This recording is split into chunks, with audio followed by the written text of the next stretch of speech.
जय श्री राम दोस्तों खोज भक्ति चैनल आज आपके लिए जो प्रसंग लेकर के आया है उस प्रसंग का नाम है दुख में भी भगवान की दया। दोस्तों, बहुत ही मार्मिक प्रसंग है। मनुष्य की दृष्टि अत्यंत सीमित है।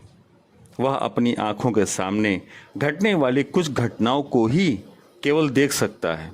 उसकी दृष्टि में केवल स्थूल देह ही सत्य है और वह ममता मोह के चक्कर में फंस करके चाहता है कि मेरा और मेरे संबंधियों के स्थूल शरीर मुझसे अलग न हों। यदि कहीं उसकी इच्छा के विपरीत कोई घटना घटित हुई तो वह बहुत दुखी होता है और विक्षिप्त होकर के भगवान की सत्ता, महत्ता और उनकी दयालुता पर ही आपेक्ष करने लगता है।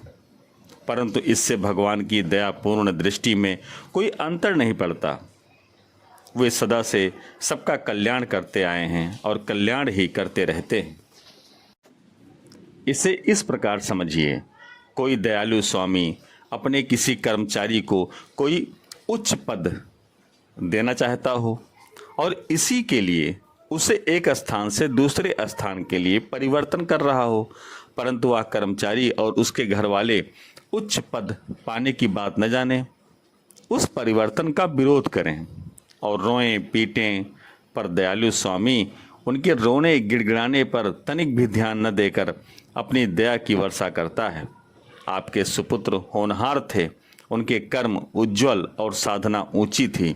इस बात का यह प्रबल प्रमाण है कि अंतिम श्वास तक उन्होंने भगवान का उच्चारण किया।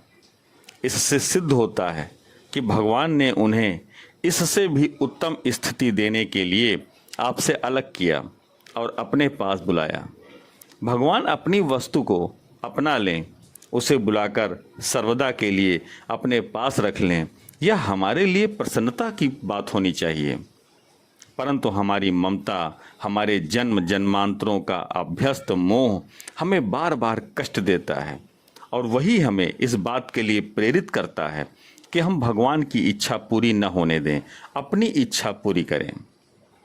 दोस्तों, केवल आपके पुत्र को सुख हो और आपको दुख, ये भी इस घटना का उद्देश्य नहीं समझना चाहिए, क्योंकि आपकी पूरी ममता भगवान पर ही होनी चाहिए। जैसे भगवान जीव के अनन्य प्रेमी हैं, वैसे ही वे उसके अनन्य प्रियतम भी हैं।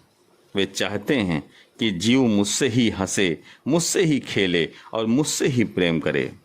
जब जीव उनके दिए हुए खिलौनों से इतना उलझ जाता है कि स्वयं उनको भी भूल जाता है, तब वे उन खिलौनों को छीनकर उसकी पूरी ममता अपनी ओर आकर्षित कर लेते हैं।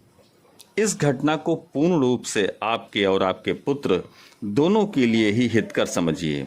इस पर विचार कीजिए और अपने एकमात्र सुहृदय पूर्ण हितैषी भगवान के प्रेम और श्रद्धा से सराबोर होकर उनके भजन में लगे रहिए। शेष प्रभु की कृपा। तो दोस्तों, खोज भक्ति का यह मार्मिक प्रसंग दुख में भी भगवान की दया आपको कैसा लगा? प्रसंग अच्छा लगा तो कृपया चैनल को सब्सक्राइब और वीडियो को लाइक अवश्य करें। धन्यवाद।